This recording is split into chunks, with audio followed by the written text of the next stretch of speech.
আমি একজনকে খুব ভালোবাসি, আল্লাহর কাছে তাকে চাই, অনেক দোয়া করি, কিন্তু অপর একজন দোয়া করে আমি যেন তাকে না পাই।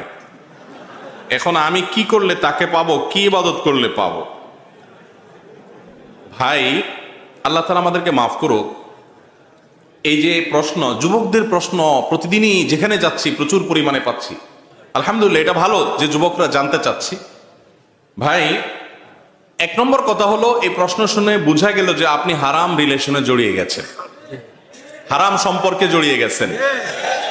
আপনার কাছে মনে হয়, শুনেন, সব যুবক যারা হারাম সম্পর্কে আছে তাদের কাছে মনে হয় যেটাকে আমি ভালো মনে করছি, ভালোবাসছি বলতে আমার ভালো লাগে না। কিসের ভালোবাসা? আবার অবৈধ ভালোবাসা হয় নাকি 2 নম্বর?